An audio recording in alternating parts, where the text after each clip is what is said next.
What's going on YouTube? JT Born here, and welcome back to another edition of my DC comic book reviews. And in this video, we're going to be talking about Batgirl issue number 17. This one is written by Tate Brownbell with artwork by Takeshi Miyazawa. And this is the Curse of the Blood starts here, where Cassandra Cain has blood-bending abilities, and it's cursed, and her blood is just acting all vicious and crazy and attacking people, and she can't control it, just as she's getting back home to Gotham City. So it seems like that trip is going to be a little bit more delayed than we expected. As soon as she gets here, okay, we're going to have family dinner, everything is going to be great. Now, this issue does establish that it takes place right pretty much simultaneously with Batman issue number 7, so it's nice to kind of know where the continuity is at with this storyline, because Batgirl always felt like it was kind of off in its own little world in terms of where DC is at the moment. But now we're kind of bringing it all in a little bit more. So I was appreciative of that. It's nice that we're kind of done with one storyline, because where she was kind of off going around the world and all that, I felt like it went on a bit long, but now she's back in Gotham only to not really see her family. It kind of starts out with her having a conversation with Stephanie. He's like, oh yeah, I made all this food.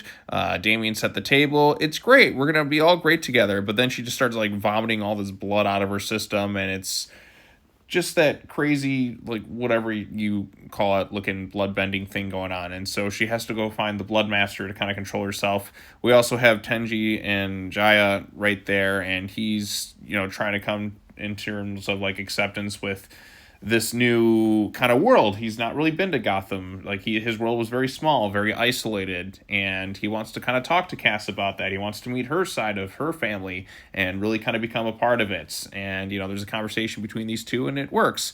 But it's then interrupted by Cass, where she's just begging for help. Now, she doesn't want her family to see her like this, and look, the Bat family has gone through so much hell. I think they'd understand, like, wow, you're in trouble. Why don't we try to help you? But no, I can't let you see me like this and all that. Like, we've done stuff, like, even more so recently where Bruce was, like, infected and all that, and everyone just kind of working tooth and nail to try and help him out. That was in the Detective Comics run. So if you're going through some trouble, contact your family, especially for something like this.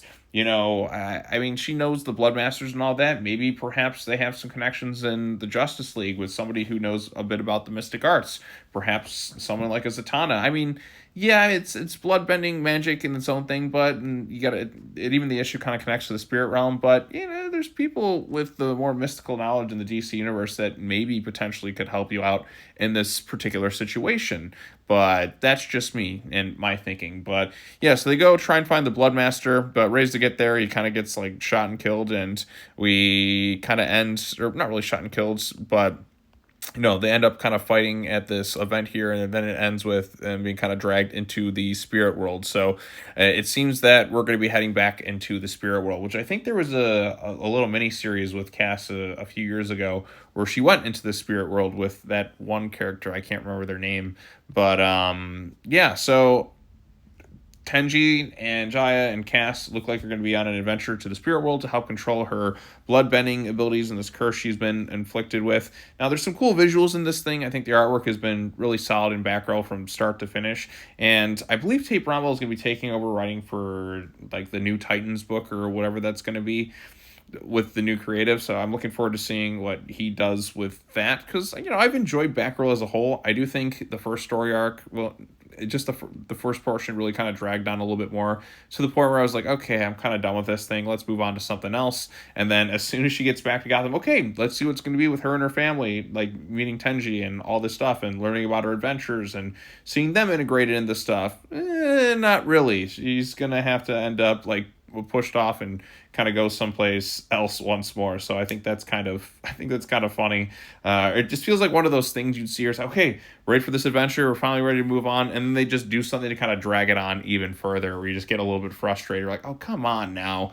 It kind of has those elements to it. So, but overall consensus, I did enjoy Batgirl issue 17. I think the bloodbending thing is kind of cool, and her inability to kind of control it, which you don't really see Cass in that type of scenario too often, where she just, she always seems to be kind of focused. Like she could see like read body language, and generally is in control of a lot of things, but her caught up in something beyond her control, I think is kind of interesting in that regard. So like with her own self. So Is this a permanent thing? Is this only going to be temporary?